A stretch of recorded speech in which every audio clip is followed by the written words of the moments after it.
प्रणाम, वंदन और नमन। कथा में प्रवेश करते हैं उससे पहले सभी को वर्ष की बहुत बहुत शुभकामनाएं, बहुत बहुत बधाई। नव वर्ष हम सभी के लिए, इस धरा के लिए, विश्व के लिए, विश्व के प्रत्येक प्राणी के लिए शुभ हो। हर जगह प्रभु का निवास हमें दिखाई दे, सुनाई दे, समझ में आए और हम उसे महसूस करें। और नव वर्ष सभी के लिए प्रभु की कृपा बरसती रहे और हम सभी प्रसन्न चित्त होकर प्रभु के इस रास्ते पर चलते रहें, ऐसा प्रभु से हम आग्रह करते हैं और यही हमारी कामना। बोल वृंदावन बिहारी लाल की जय। ओम नमो भगवते वासुदेवाय। हम 5वें अध्याय पर थे। कायेन मनसा बुद्ध्या केवलैरिन्द्रियैरपि योगिनः कर्म कुर्वन्ति संगं त्यक्त्वात्म शुद्ध है। कि कर्म योगी है वो ममत्व रहित, ममत्व बुद्धि से रहित, केवल इंद्रिय, मन, बुद्धि और शरीर को भी आसक्ति त्याग कर अंतःकरण की शुद्धि के लिए कार्य करते हैं। युक्तः कर्म फलं त्यक्त्वा शान्तिमाप्नोति नैष्ठिकीम् अयुक्तः कर्म कारेण फले सक्तो निबध्यते। कि कर्म योगी के जो कर्म है उनके फल का त्याग करके भगवत प्राप्ति रूप शांति को प्राप्त होता है और सकाम पुरुष कामना की प्रेरणा से फल में आसक्त होकर बंधा रहता है। यहाँ बहुत बड़ी बात प्रभु ने कही कि सभी लोग कर्म करते हैं। शरीर का अर्थ है कर्म करना। हमारे शरीर में अगर हम अपने शरीर के तत्वों को गिने, मोटे मोटे तत्वों को गिने, एक शरीर है, एक मन है, एक आत्मा है। शरीर के स्तर पर हम सभी लोग कार्य करते हैं। शरीर का अर्थ कार्य करना। शरीर का इसके अतिरिक्त शरीर का कोई और कर्तव्य कर्म है ही नहीं, कुछ और हो नहीं सकता। शरीर यानी कर्म। मन में यदि श्रद्धा उत्पन्न हो जाए तो भक्ति, और यदि बुद्धि के स्तर पर चले जाएं तो ये कहा जा सकता है कि अध्यात्म। जब हम आत्मा की बात करते हैं, आत्मा के पास चले जाते हैं, अध्यात्म, अधि आत्मा, अधि यानी निकट जाना, आत्म मतलब आत्मा के ज्ञान के पास, तो उसको कहते हैं अध्यात्म। तो हम तीन ही तरह के तो कार्य करते हैं। शरीर से कार्य करते हैं, मन से श्रद्धा रखकर भक्ति करते हैं। शरीर भक्ति नहीं करता, भक्ति मन करता है। और आत्मा में हम आत्मा के ज्ञान को, उस परमात्मा तत्व को पाने की इच्छा रखते हैं, या आत्मा के ज्ञान के द्वारा हम परमात्मा को पाते हैं। प्रभु यहाँ कह रहे हैं कि कर्म योगी कर्मों के फलों का त्याग करके शांति प्राप्त करते हैं। कर्म सभी करते हैं, पहली बात। कहीं भी प्रभु ने कर्म को छोड़ने की बात नहीं कही है। कर्मों से संन्यास का अर्थ कर्मों को छोड़ना नहीं है, जो अभी तक अर्जुन ने समझा था। अर्जुन ने दूसरे अध्याय के 7वें श्लोक में कहा था कि शाधिमांतम प्रपन्नम, कि मैं तुम्हारी शरण में हूँ, शिष्यस्तेहम, मैं तुम्हारा शिष्य हूँ, मुझे आप अपनी शरण में लो। और क्या कहूँ, जो उसने बढ़िया बात कही वो ये थी कि जो मेरे लिए श्रेयस्कर हो, प्रेयस्कर नहीं, श्रेयस्कर हो, वो मुझे कहो, मैं कर लूंगा। फिर उन्होंने कहा अभी 5वें अध्याय से पहले कि जो मेरे लिए, कि तुम मुझे किन किन कार्यों में एक तरफ ज्ञान की बात करते हो, एक तरफ कर्म की बात करते हो, एक तरफ कर्म संन्यास की बात करते हो, और वो संन्यास का अर्थ नहीं समझ रहा है। संन्यास का अर्थ है संयत न्यस्तम कर्मम, जिसने स्वयं के कर्मों को भली प्रकार से रख लिया। देखो, कर्म सभी ने करना है, पहली बात। शरीर है तो कर्म होगा ही। अब आप ये सोचो कि जब हम सो जाते हैं कहते हैं कि जितनी अधिक गहरी नींद सोते हैं उतना ही अच्छा हमारा हार्ट काम करता है। जिसके दिल में कोई समस्या होती है वो गहरी नींद नहीं सो पाता।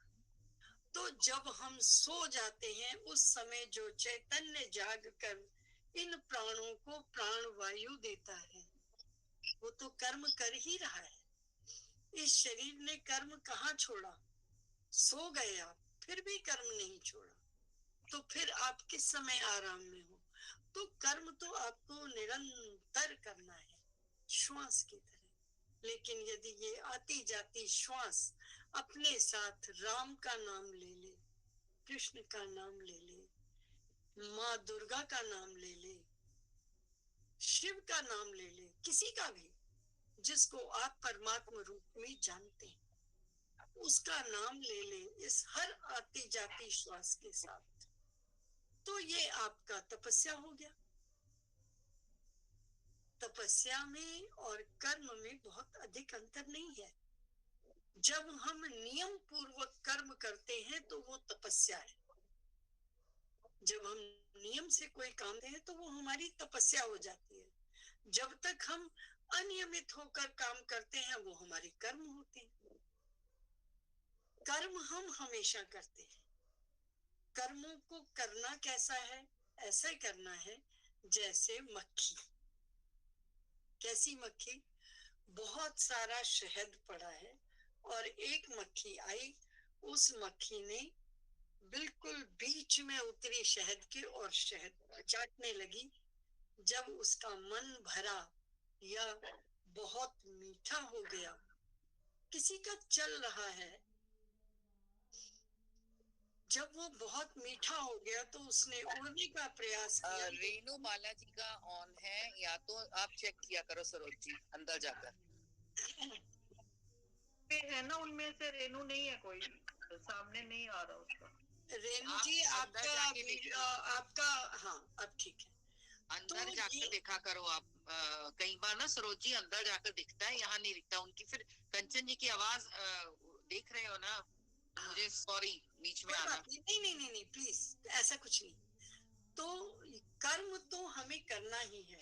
और वो शहद की मक्खी जब बीच में शहद के बैठी और जितना उसने भोगना था भोग लिया। जब उसने चाहा कि अब भोग समाप्त हो जाए, उड़ना चाहा तो वही मर गई। क्यों? क्योंकि उसके पंख, उसका पैर, उसका मुंह, सभी कुछ उस शहद में लिप्त हो गया। ये कर्मों का बंधन है। इसको कहते हैं कर्म का बंधन। और तो किसी ने कहा तो क्या शहद का उपभोग नहीं बना था? बना था। तो क्या करना चाहिए? इतने में एक दूसरी मक्खी आई, वो किनारे बैठ गई। शहद के अंदर नहीं गई, शहद के किनारे बैठी, शहद को खाया और जब उसको लगा कि हाँ हो गया, वो उड़ गई। तो कर्म को ऐसा मत करो कि वो तुम्हारे बंधन का कारण हो और वो बंधन इतना अधिक हो कि फिर आप कहीं और उड़ ना पाए, उससे निकल ना पाए। तो क्या? ब्रेक। आपके पास ब्रेक होनी चाहिए, अच्छा ब्रेक। जब इस ब्रेक के साथ आप कर्मों को लेंगे, कर्मों के बंधन के साथ नहीं आएंगे, तो ये ब्रेक नहीं होगा।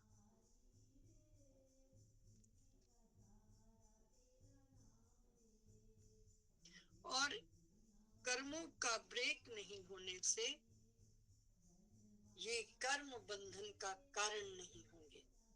इसमें ब्रेक होना बहुत अधिक आवश्यक है। जब हमारे वाहन में बहुत अच्छी ब्रेक हो, अर्थात हमारा अपने मन पर नियंत्रण हो। हम कभी इंद्रियों से कार्य नहीं करते। ये मैं पहले भी जब हमारे आरंभिक वो थे उनमें मैंने बताया था कि हम अपनी इंद्रियों से कार्य नहीं करते, हमारा मन उसमें साथ होता है। यदि मन वहां ना हो तो हम वस्तुतः कार्य कर ही नहीं सकते। हमारी ये आंखें स्वयं में नहीं देखती।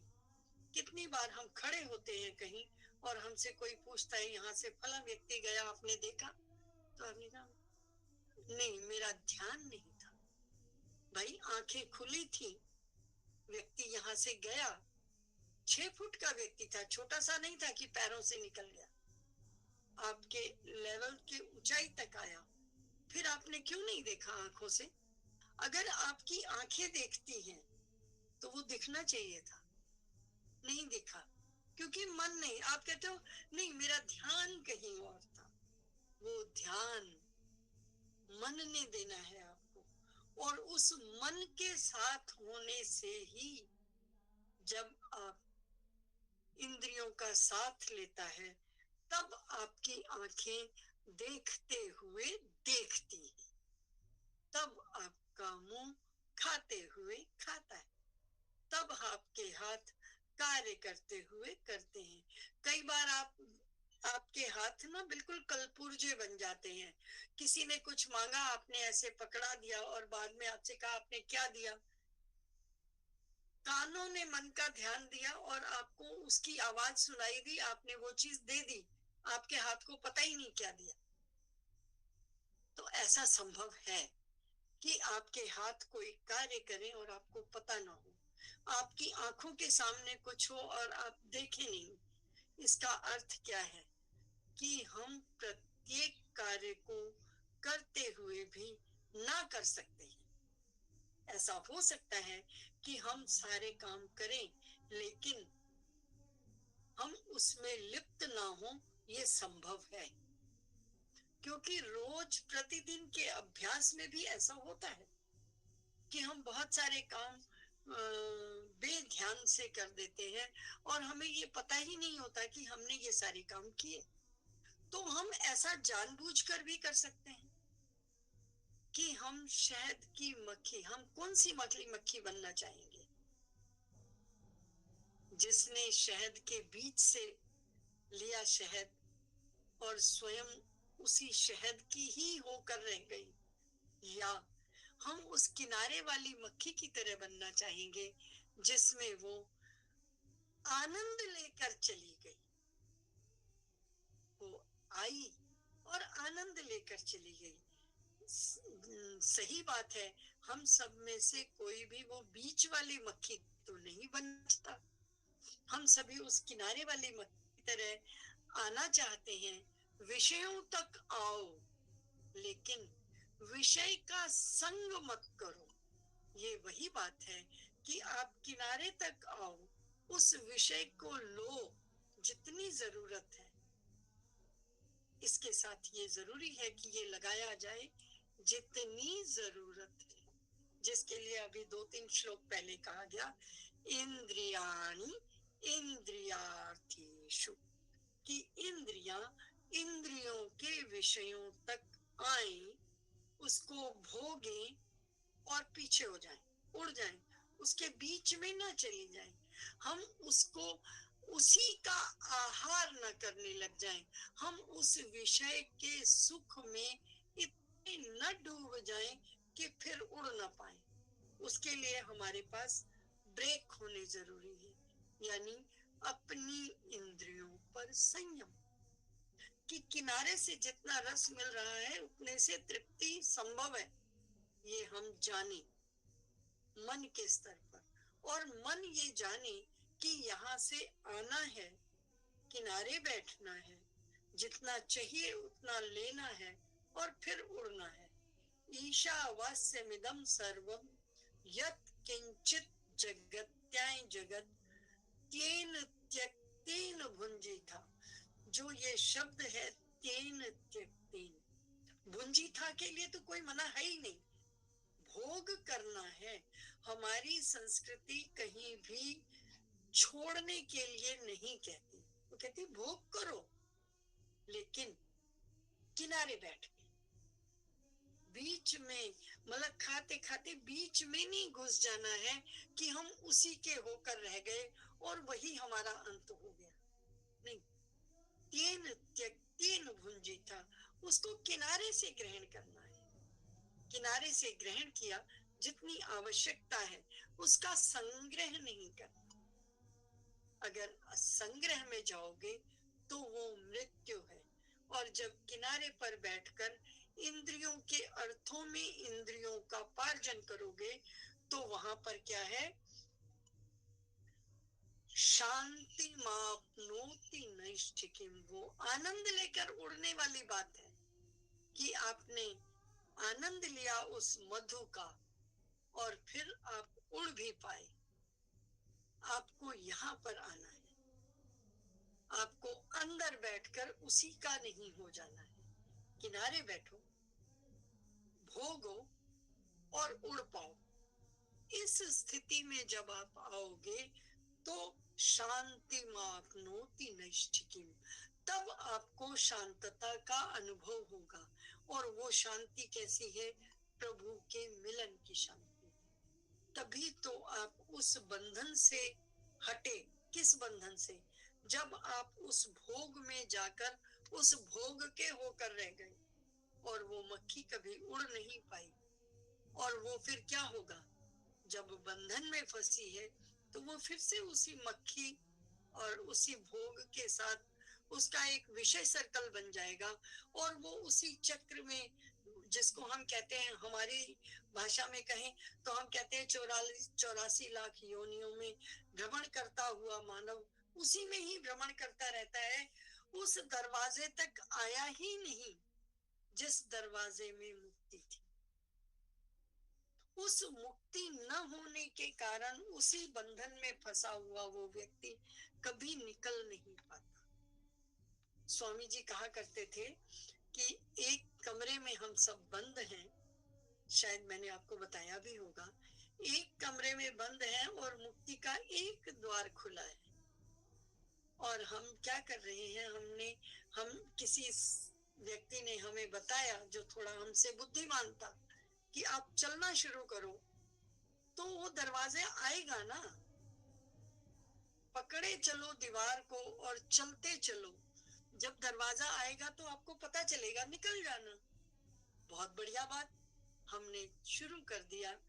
और जब वो दरवाजा आया, हमको कोई और दृश्य नजर आया, हम सिर खुजाने लग गए, दीवार से हाथ हटा दिया। जब दरवाजा क्रॉस हो गया, हमने फिर दीवार पकड़ ली। बोलो राम राम। तो हम फिर उसी 84 लाख में घूमने लगे। अरे भाई, एक नियम बनाओ ना कि दीवार छोड़नी नहीं है। हम दीवार छोड़े क्यों? क्योंकि विषय भोग तो हमें अपनी तरफ खींचेंगे ही। हमें कभी शहद अच्छा लग जाएगा, कभी जल अच्छा लग जाएगा, कभी दृश्य अच्छा लग जाएगा, दरवाजा हम छोड़ देंगे। जहां दीवार छोड़ी, लक्ष्य का भटकाव हुआ, तो मुक्ति कहाँ है? कहीं नहीं, फिर तो इसी में घूमना है। अगर हम उस तपस्या को नहीं छोड़े, उस नियम को नहीं छोड़े, उस शास्त्र के विधान को न छोड़े, तो मुक्ति संभव है। हम में से प्रत्येक व्यक्ति मुक्ति के लिए आया है। ये शरीर हमें मिला इसीलिए है। इस शरीर के अलावा हम कहीं आनंदित नहीं हो सकते। किसी भी जोनी को देख लो, वो अपने एक कार्य के लिए आता है, एक इंद्रिय को लेकर आता है, उस इंद्रिय के साथ वो अपने प्रत्येक कार्य को करता है और उसी इंद्रिय के साथ वो समाप्त हो जाता है। और हम भी फिर उससे, हमारा अभ्यास है ना। वो अर्जुन को कहा था ना कृष्ण भगवान ने कि तुमने बहुत जन्मों तक बहुत कूड़ा इकट्ठा किया है, उसी कूड़े के साथ रह रहे हो, और हम इस जन्म में आकर भी वही कर। हमें उससे मुक्ति पानी है। हमें अपनी पांचों इंद्रियों को मन के वश में करके और इस नैष्ठिकी शांति को पाना है, जिसके लिए कहा शांति मापनोति नैष्ठिकी। उस शांति को पाना है। किस शांति को? जो निष्ठा से प्राप्त होती। नैष्ठिकीम शांति मापा। उस नैष्ठिकी शांति को पाना है।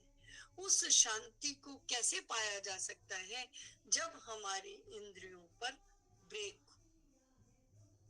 उस इंद्रियों पर जो ब्रेक होगा वो तब होगा जब हम में संग्रह की भावना ना। कहने को हम बड़े मजे में कहते हैं कि किसी को कहो ना, अरे भाई मंदिर चलोगे, तो कहता है नहीं, मेरा घर ही मंदिर है। बहुत बढ़िया बात है, इससे तो अच्छी कोई बात नहीं कि हर प्रत्येक घर में मंदिर हो। मंदिर का अर्थ क्या है?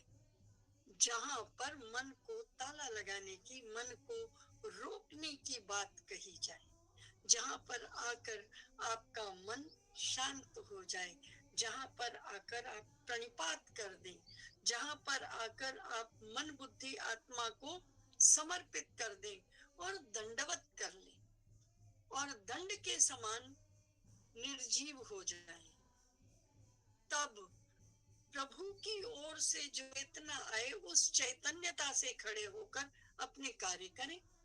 ये हुआ मंदिर। लेकिन कुछ लोग बोलने में बहुत चतुर होते हैं, मजे में कह देते अजी नहीं, मन चंगा कठौती में गंगा, हमारे तो घर में गंगा। हाँ, गंगा जाके क्या करना, ओ नलके में पानी आया ना, वहीं पे गंगा जी बुला ली। वास्तव में गंगा जी बुलाए?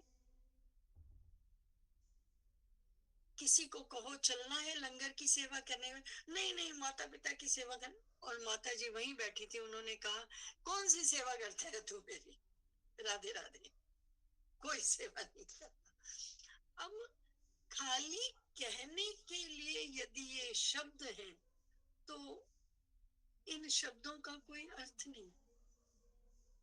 जब इनमें नियम और तपस्या मिली होगी तब ये शब्द सार्थक होंगे। और यदि ये सार्थक शब्दों का समूह है तो वास्तव में इससे अच्छी कोई बात नहीं और इससे बढ़िया कोई तप नहीं, इससे बढ़िया कोई जगह नहीं कि आपका घर एक मंदिर हो जहां माता पिता की पूजा हो। तो वो माता पिता की पूजा नहीं है, वस्तुतः वो भगवान की पूजा है, क्योंकि उस समय हम सर्वभूत हिते रता हमें चले जाते हैं, जहां हमें प्रत्येक प्राणी में कल्याण दिखाई देता है। जब हम प्रत्येक प्राणी में प्रभु को देखते हुए कल्याण करते हैं। राम राम कहना और राम राम से कहना, राम राम को कहना, राम राम से कहना, राम राम के लिए कहना और राम राम में जीना, हम होना तो यही चाहिए।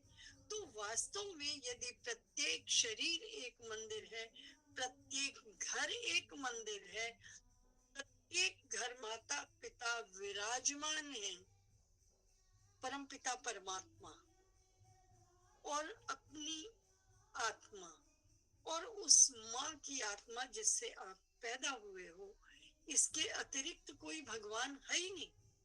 अहम ब्रह्मास्मि। लेकिन अहम ब्रह्मास्मि तक आने के लिए आपको सर्वभूत हिते रता के साथ भी आना होता है।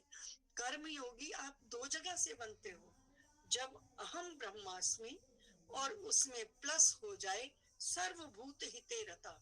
ये जो योगी होते हैं, ये जो सन्यासी होते हैं, ये कर्म योगी नहीं होते। क्यों? क्योंकि इनमें अकेले बैठकर आत्मा तो अहम ब्रह्मास्मि हो जाती है, लेकिन ये सब जगह पर सर्वत्र च मयि पश्यति ये नहीं होता, क्योंकि ये सबके बीच में है ही नहीं। उसके लिए सबके बीच में आना होगा। सर्वभूत हिते रता। जब हम प्रत्येक जीव के हित में कार्य को करने में रता लग जाएंगे, तब सर्वभूत हिते रता की भावना आएगी। इसीलिए जो गृहस्थी व्यक्ति है वो सबसे बढ़िया माना गया है, क्योंकि वो तीनों आश्रमों का ध्यान रखता है। ब्रह्मचर्य का भी ध्यान रखता है, क्योंकि उसकी गोद में बालक पलता है। वानप्रस्थी का ध्यान रखता है, क्योंकि बुजुर्ग होते हुए माता पिता को सहारा देता है। और सन्यासी व्यक्ति को वो पालता है, ताकि वो उसके ब्रह्मचर्य का ध्यान रखे। बच्चा आपने पैदा किया, 7 साल का हुआ तो आप कहाँ छोड़ के आओगे? सन्यास आश्रम में। क्यों? ताकि वो वहां से उनका पूर्ण ज्ञान प्राप्त कर सके। सन्यासी हुआ ब्रह्मचर्य, गृहस्थ, वानप्रस्थ तीनों आश्रमों का अनुभव ले सकता। उसको आप स्कूल भेज दो, पहले के समय में हम लोग के घर भी जाते थे, आज भी हम के घर भेजते हैं। वो अलग बात है कि अब उसका रूप बदल गया है, कि अब हम स्कूल भेजते हैं जो कुछ समय के लिए होता है। सोचो अगर हॉस्टल वाले स्कूल भेजते हो तो कुछ कुछ पैसे से। पहले उनके घर में ही सारी शिक्षा दिया और उनको आश्रम छोड़ के। तो ये जो सर्वभूत हिते रताः की बात है, जब अहम ब्रह्मास्मि के स्तर पर सर्वभूत हिते रताः की भावना आती है, तब जाकर आनंद आता है। और वो आनंद है सच्चिदानंद घन का आनंद। तब हम हर जगह प्रभु को देखते हैं और हर कार्य प्रभु के लिए करते हैं। सुबह सुबह उठो, अपने प्रभु का नाम लो, और जितने कार्य करो प्रभु के नाम से करो। हो गया कर्मयोग। फिर बंधन कहाँ है? कहीं नहीं। मैं मेरा को छोड़कर जब प्रभु प्रभु के लिए कार्य करेंगे तो बस हो गया, यही कर्म योग है। कर्म योग वस्तुतः प्रभु तक जाने की सबसे आसान, सबसे बढ़िया और सबसे सरल सीढ़ी है। और जब इस सीढ़ी पर हम चढ़ जाएंगे तो भक्ति और ज्ञान तो स्वयं से आ ही जाएगा। ये भी ज्ञान है कि आप कर्म को कर्म योगी की तरह करें, कर्म को कर्म योग बना दे, ये भी ज्ञान है। यही ज्ञान है वस्तुतः। और उस कर्म की सीढ़ी पर चढ़ते हुए प्रत्येक कार्य जब सर्वभूत हिते रताः की भावना से होते हैं तो ये कर्म योग है।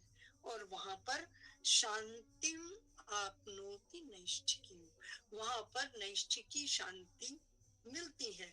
क्योंकि जो सकाम पुरुष है, जो बीच में बैठी हुई मधुमक्खी है, वो तो काम कारेण फले सक्तो निबध्यते, वो तो फल में आसक्त होकर बंधी ही रहती है। वो कहाँ निकल पाती है उस शहद से? वो शहद ही खत्म। और इसी बात को थोड़े आलस्य के साथ जब हम बताते हैं तो हम कहते हैं, वो एक भौरा था, वो फूल पर बैठा और उसने उसका पान करना शुरू किया। तो एक दो फूल थे, दोनों पर एक एक भंवरा बैठा और एक ने पान किया और जैसे ही उसने देखा शाम होने वाली है, उड़ गया। और दूसरे भंवरे ने सोचा, अब मैं उड़ जाऊं, कल फिर मुझे यहीं आना है और आकर क्या फिर इस भंवरे का रस लेना है। इससे अच्छा मैं यहीं बैठा रहूं। वो बंधा नहीं है, वो अपनी मन से बंध गया। और बंधा हुआ क्या कहता है, रात्रिर्गमिष्यति भविष्यति सुप्रभातम, रात बीत जाएगी, सुबह हो जाएगी, ये कमल फिर से खिलेगा, क्यों ना मैं इस आनंद में डूबा रहूं और मैं ना उड़ूं। और सुबह मैं फिर जब ये फूल खिलेगा मैं फिर इसका यहीं से पान कर लूंगा। काम करने की क्या जरूरत है? तो रात को हाथी आ गया, कमल बंद हो गया, भंवरा बीच में था और हाथी आया, उसने कमल को तोड़ दिया। तो अब वो सुबह कमल खिलेगा नहीं। तो दूसरे के कर्म के ऊपर अपने कर्म को बांधकर उसका भोग करना चाहते हो, तो ये मृत्यु है, ये बंधन है। तो कहते हैं हा हंत हंत कमलिनी, कि ओहो हो ये क्या हुआ, हाथी आया उसने कमलिनी को तोड़ दिया। अब न फूल खिलेगा, न तुम पान करोगे, अब बंद रहेगा तो आप भी बीच में मर गए। तो संग आपको कैसा करना है, अच्छे व्यक्ति का। तो कहते नहीं नहीं नहीं, मेरे दोस्त भले ही से हों, मैं थोड़ी ना ऐसा हूं। आप अपने संग का ध्यान रखना होता है। परम निष्ठ की शांति पाने के लिए स्वयं पर ब्रेक अति आवश्यक है। वो संग से भी हो सकती है, वो स्वयं के मन से भी हो सकती है। बंधन तो बंधन है, उस बंधन से बाहर आओ। प्रभु यहाँ पर यही कहना चाहते हैं कि जो सकाम पुरुष है, जो कामना से सारे कार्य करता है, फल की आसक्ति करता है, वो उस शांति को प्राप्त नहीं करता। शांति प्राप्त करने का अर्थ है प्रभु को प्राप्त नहीं करना। शांति कहाँ है, जहाँ जो चीज नहीं है, यदि वहां ढूंढी जाएगी तो वो वहां मिलेगी नहीं। सच्चित आनंद घन केवल परमात्मा के पास है, कहीं और नहीं है।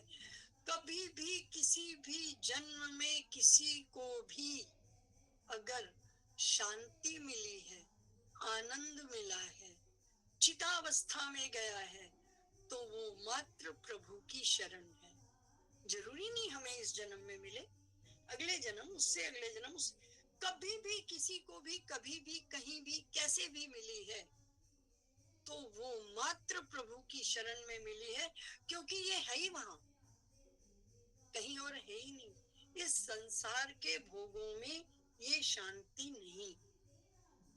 और अगर इसको किसी ने भी प्राप्त किया है तो वो मात्र प्रभु की शरण में है।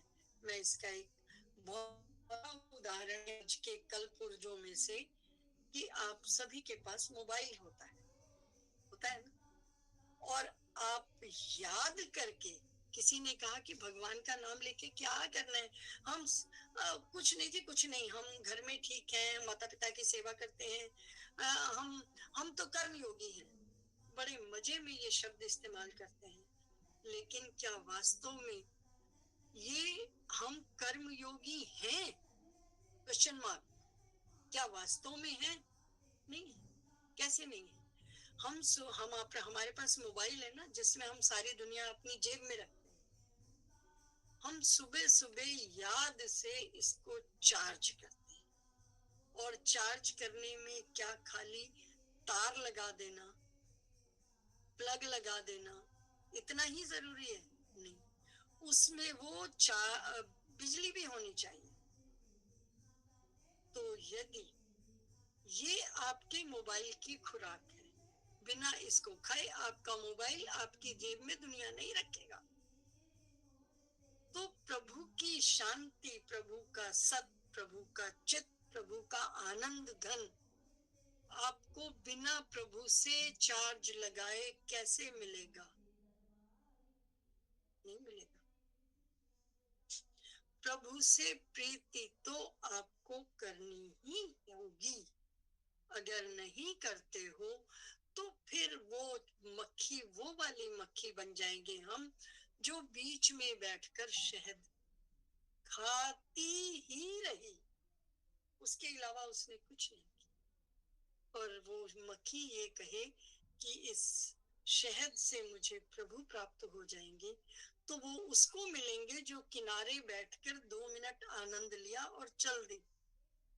वो फिर दोबारा भी आएगी आनंद लेने, जितनी उसको भूख होगी। यदि उससे अधिक उसमें बैठने का प्रयास करोगे तो वो नैष्ठि की शांति नहीं, मृत्यु वाली शांति होगी।